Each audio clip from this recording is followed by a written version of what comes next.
Okay, so welcome to Sponsor More Downlines training video number 2. Once again, this is Edward Reformina, author of Pinoy MLM Expose ebook and the creator of Sponsor More Downlines.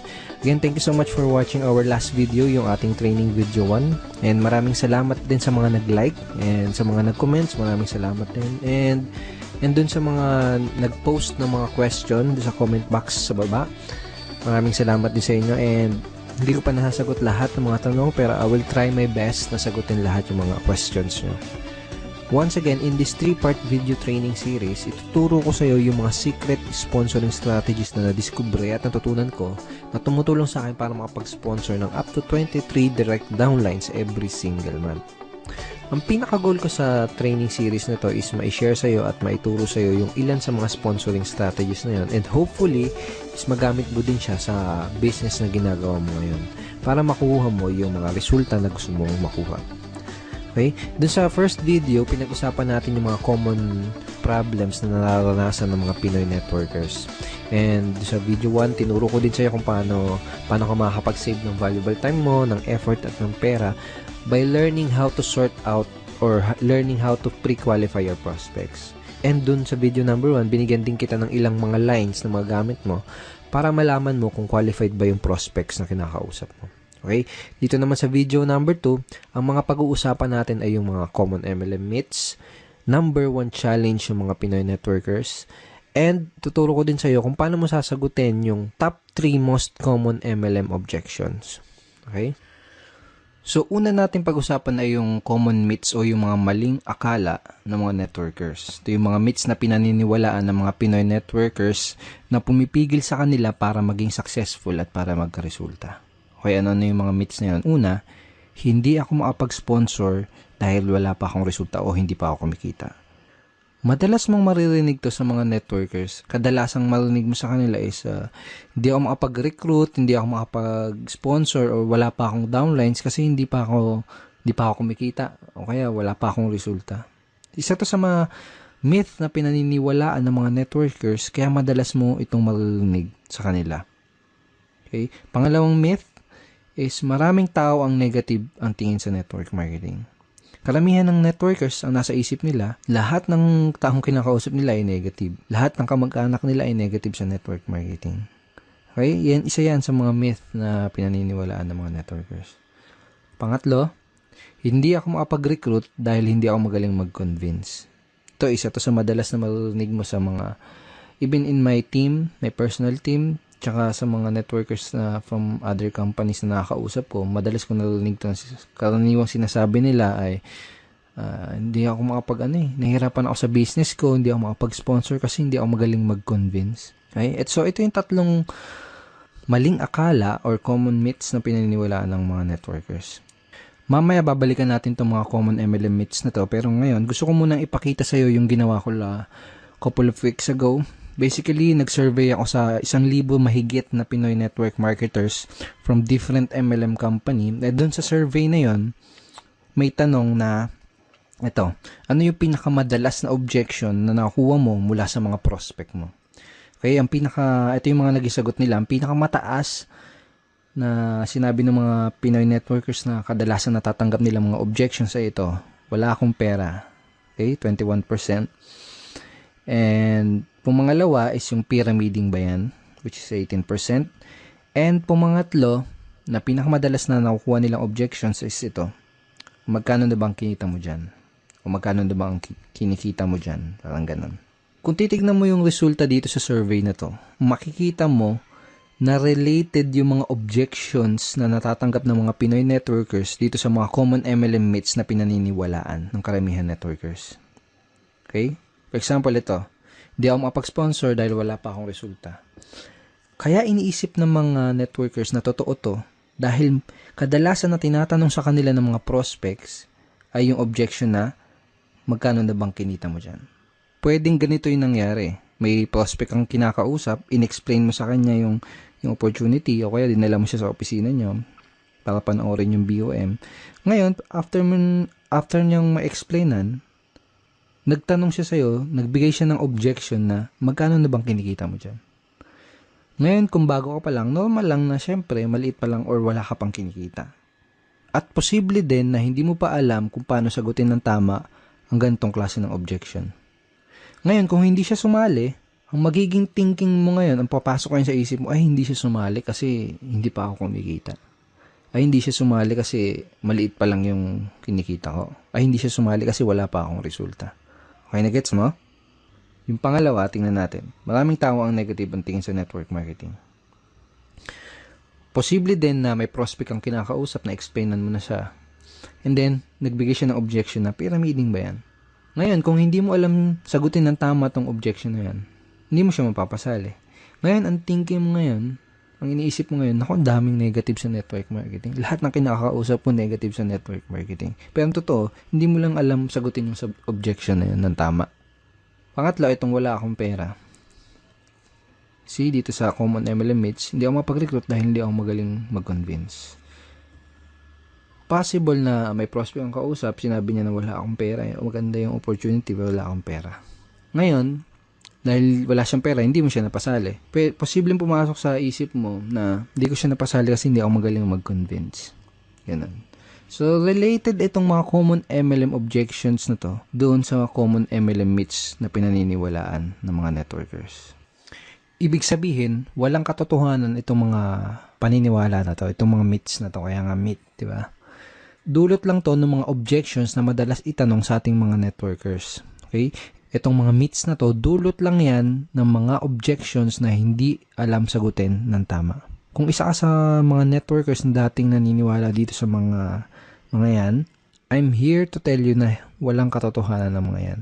Ang kailangan mo lang gawin ay alamin kung paano sasagutin yung mga objections na nagdudulot nitong mga maling paniniwala na to.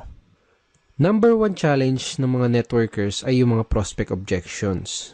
So, sa mga challenge nila ay yung mga objections na binabato at binibigay sa kanila ng mga prospects na kinakausap nila. Dahil sa mga objection na yun, kadalasan nagkakaroon sila ng maling paniniwala, nagkakaroon sila ng maling beliefs about sa network marketing business nila. Ang solusyon para ma-solve yung challenge na yun is to master handling objections. So, bakit ba natin kailangan ma-master ang pag-handle ng mga objections? Kung gusto mo talagang ma-master ang pag-sponsor o pag-recruit, kailangan mong ma-master ang pag-handle ng lahat ng mga common MLM objections. Period. Napakadaming networkers kasi ang nag-fail dahil hindi nila alam kung paano mag-handle ng mga common objections. At ang masama pa, madaming mga networkers ang walang idea kung paano i-handle ang mga objections ng kanilang prospects. Ganito kasi yan, kahit gaano pa kaganda ang pag-present mo ng business mo, okay, kahit gaano pa kaganda yung pag-present mo ng product mo, lahat ng prospect, kahit interesado na yan, sigurado ay may katanungan at objections pa din yan bago siya magkaroon ng final na decision. Normal lang kasi talaga yon. Pero itong masakit. Kapag hindi mo nasagot ng tama ang mga questions at objections ng mga prospects mo, hindi mo pa din sila mapapasali. Tanongin kita, nangyari na ba sa iyo yung may prospect kang kausap, tapos sigurado ka na sasali siya, okay? Pero hindi naman nag-join pagkatapos mo ma-explainan? Usually, nangyayari yung ganun dahil sa mga objection na hindi nasasagot ng tama.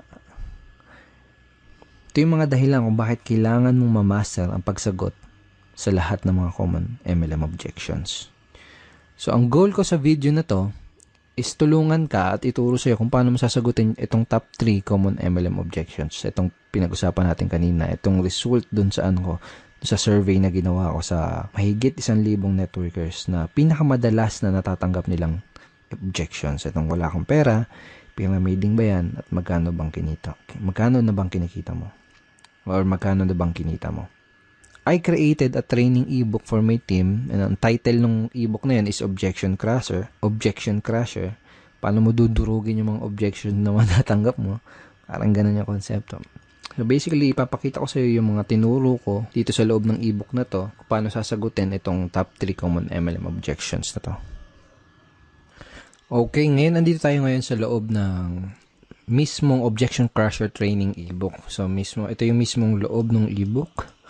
And ito yung listahan ng mga common MLM objections na itinuro ko kung paano sagutin ng tama dito sa ebook na to.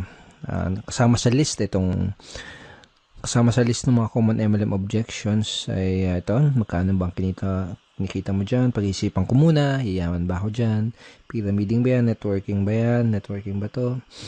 Mahal ng investment, wala akong pera, wala akong time, alam ko na yan, hindi ko linya yan, etc.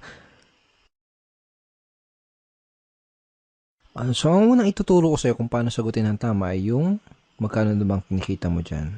Alright? So, bago ko ituro sa'yo kung paano sagutin ito, kailangan mo maintindihan na karamihan ng mga prospect na nagbibigay na ganitong klaseng objections ay hindi naman talaga nila gustong malaman kung magkano yung eksaktong kinikita mo.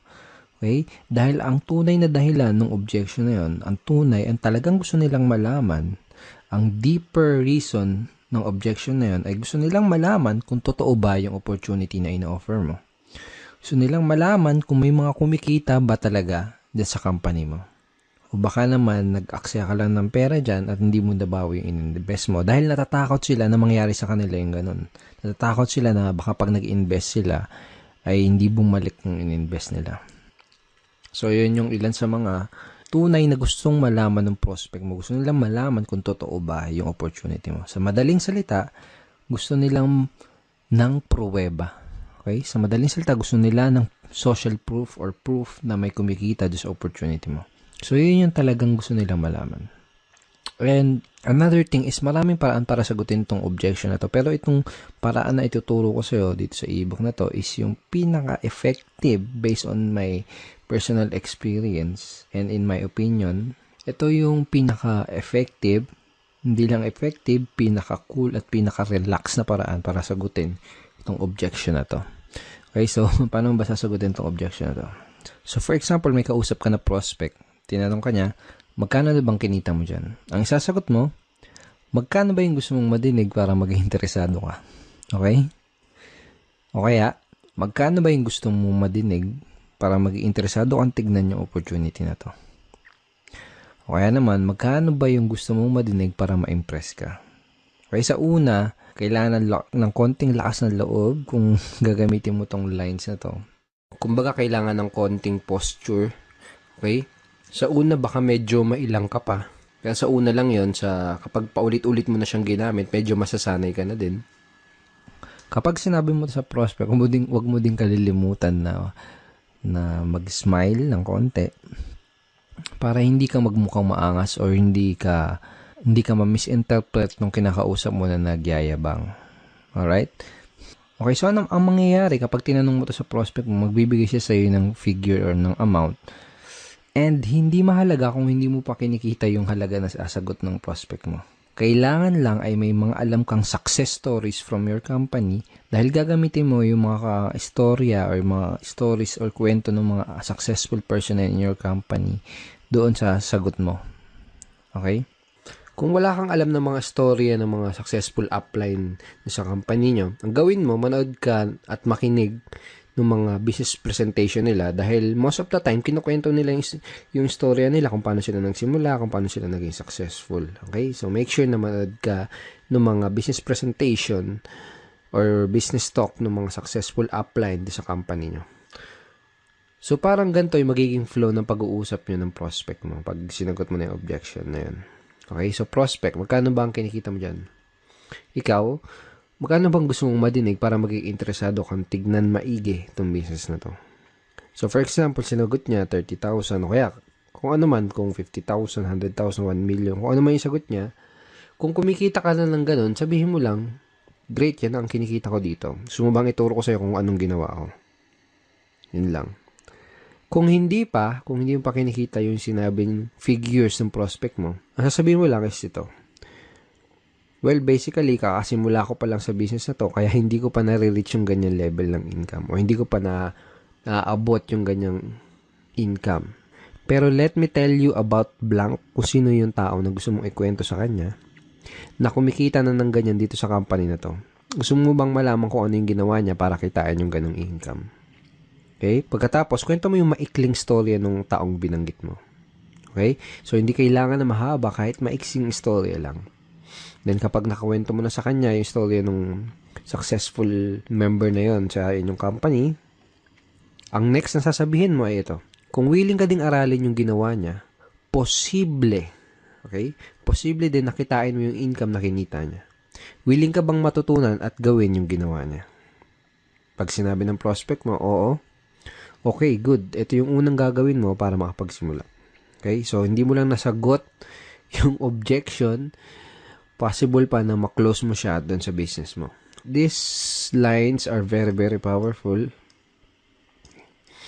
So, use this kapag may na-encounter ka na ganitong objection. Magkano na bang kinikita mo dyan?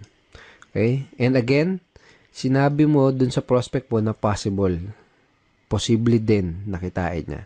Ibig sabihin, hindi mo ginagaranti. Okay? Sinabi mo, posible. Kung gagawin niya, kung aaralin niya yung ginawa ng upline mo na yun, yung successful na tao na yun sa company niyo, posible din nakitain niya yung income na yun. Sinasabi mo yun kasi it's not good to guarantee yung result na makukuha niya, di ba? Kasi magdedepende pa rin doon sa tao. Magdedepende pa rin yung resulta ng tao na yun doon sa action na gagawin niya. Okay? And last tip, maganda rin na idea kung ipapakilala mo siya doon sa mga successful and higher uplines doon sa team nyo or sa company nyo. Okay? Para mas tumibay yung social proof. Okay? Again, kasi kaya nga tinatanong to ng prospect mo kasi medyo may duda siya kung totoo ba yung opportunity na ginagawa mo.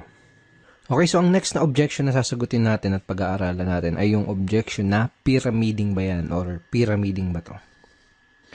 Okay, so pag may nag-object sa'yo ng objection na to, pag may nagtanong sa'yo, pyramiding ba to? Ang sasagot mo ay ito. Yes, pyramiding to and welcome to Egypt. So yan, hindi, biro lang. So madami din paraan para sagutin tong objection na to, pero itong ituturo ko sa iyo yung isa sa pinakamadali lalo na kung nagsisimula ka pa lang, and pinaka-enjoyable na paraan kung paano sagutin tong objection na to. So for example, sabi sa'yo ng prospect mo is pyramiding ba to, tinanong niya, sasagutin mo din siya ng tanong. Okay? Isa sa mga natutunan ko is one of the best way to answer objections is to answer it with questions. Kumbaga, tanungin mo yung tanong nila. Okay? So, for example, in this objection, tinanong niya, pyramiding ba to? Tatanungin mo, anong ibig mo sabihin? Yung mga illegal? Okay? So, medyo ganun yung tono dapat. Parang patanong. Anong ibig sabihin mo? Yung mga illegal? Pag sinabi ng prospect na, ano yun? Yung tipong nangangako na mag-i-invest ka lang tapos dodoble yung pera mo kahit wala kang gawin? Sabihin ng prospect mo, then, sabihin mo, yung mag-i-invest ka lang ng pera tapos wala kang makukuha ng produkto, basta sabi nila, kikita lang yung pera mo. Sabihin ng prospect mo, Then, itatanong mo sa kanya, ganun ba yung hinahanap mo? Ganun ba ang hinahanap mo? Natural, isasagot ng prospect is hindi. Okay? Pag sinabi niya hindi, ito yung sasabihin mo, okay, that's good, dahil kabaligtaran ito nun. So, in that way, ipinaalam mo sa kanya, kumbaga dito sa paraan na to ng pagsagot dito sa objection na to is parang dinefine mo kung ano yung pyramiding. At sinabi mo sa kanya na yung business mo, yung opportunity mo, is kabaligtaran nung definition na yun ng pyramiding. Of course, I'm assuming and dapat napakita mo na din sa kanya yung mga legal documents na magpapatunay na legal nga yung company nyo.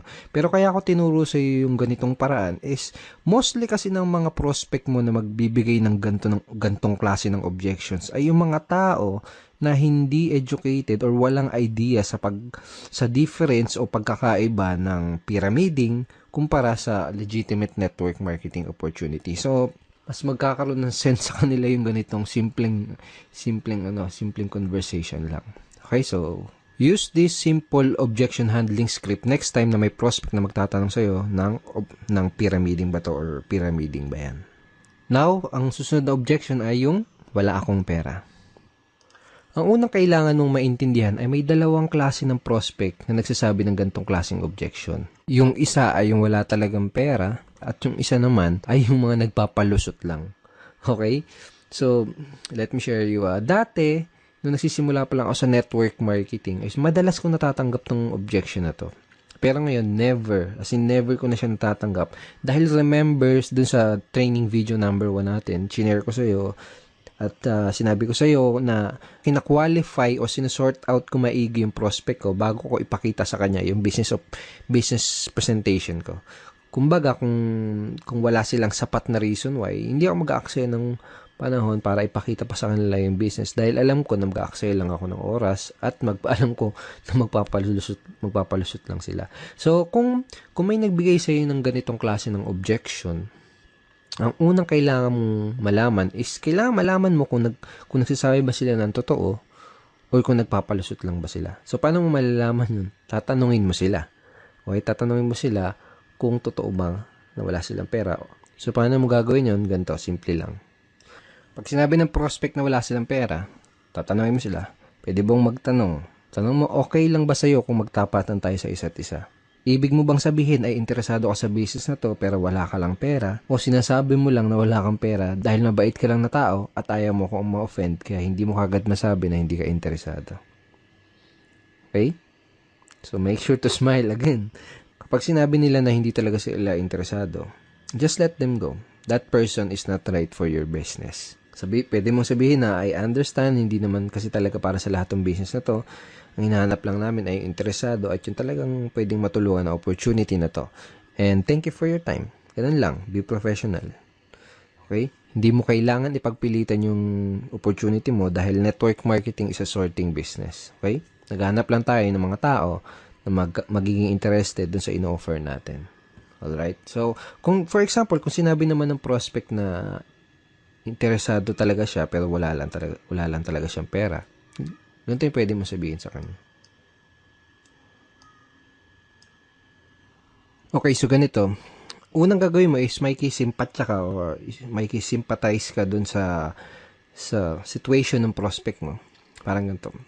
Naintindihan ko yung sitwasyon mo. Nung una ko nakita tong business na to, ganyan din yung sitwasyon ko at ganyan din yung sinabi ko. Wala akong pera. Pero na-realize ko, kung wala akong gagawin na paraan at kung wala akong gagawin bago, wala di mangyayaring bago. Kung 5 years ago, sinasabi ko yung salitang wala akong pera, malamang 5 years from now ay paulit-ulit ko pa din sasabihin yung salitang wala akong pera. Kaya ang ginawa ko, gumawa ako ng paraan. Tapos, ikwento mo sa prospect mo kung ano yung ginawa mo paraan para makapag-start ng business. Well, obviously, sasabihin mo sa prospect mo to kung medyo ganito yung nangyari sa'yo bago ka magsimula ng network marketing business mo. Pero for example, kung hindi ganito yung situation mo na nag-start ka ng network marketing, pwede mong gamitin or pwede mong i-leverage yung mga istorya ng mga ibang members sa team nyo or ibang members sa company nyo. For example, ganito, naiintindihan ko ang sitwasyon mo, maraming tao ang ganyan din ang sitwasyon nung una nilang nakita tong business na to. Sinabi din nila na wala silang pera. Pero na-realize nila, wala silang gagawin na paraan at kung wala silang gagawin bago, wala din mangyayari sa kanilang bago. Kung 5 years ago, sinasabi nila na wala silang pera, malamang 5 years from now, paulit-ulit pa din nila sasabihin yung salitang wala silang pera. Kaya ang ginawa nila, gumawa sila ng paraan. Pagkatapos, ikwento mo yung story ng other members from your team or members from your company. Okay? Pagkatapos mo nang ikwento yung ginawa mong paraan or yung ginawang paraan nung ibang member sa team nyo, ito yung next na sasabihin mo sa kanya. Ito yung gusto kong itanong sa'yo. Gusto mo ba na habang buhay mo nalang sasabihin yung salita na yan? Wala akong pera. Okay, di isasagot sa'yo ng prospect mo? Syempre hindi. Diba? Then, tatanong mo sa kanya, ano yung pwede mong gawin na paraan? Okay? So, siya na mismo magsasabi sa'yo ng paraan na pwede niya gawin para makapag-start ng business. So, simple lang, di ba? Kayang-kayang i-apply. Okay? So, use this scripts, use this way of handling objection next time na may magsasabi sa'yo ng objection na wala silang pera. Of course, kailangan mo practicein yan. Sa unang bagsak mo, sa unang best mong gagamitin yan, medyo magkakamali-mali ka pa. Okay? It takes practice. Natural lang yun. Sa unang magkakamali ka. But use it ng paulit-ulit para masanay ka and na ma-internalize mo yung pinaka-approach or yung strategy. So, thank you so much for watching our training video number 2. I hope madami kang natutunan at I hope ma-apply mo kagad itong mga bago mong nalalaman sa business mo. Okay? At may isa pa akong good news sa'yo. May ginawa akong free PDF script na pwede mong i-download. Okay? Yung download button is nasa baba ng video na to. So, download mo yan. Basically, nakalagay din sa PDF script na yan yung mga objection handling script na pinag-aralan natin dito sa video training number 2. So, download mo yan para ma-review mo palagi yung mga tinuro ko sa yung bago. Sa next training video natin, sa training video number 3, ang mga pag-uusapan natin na ito.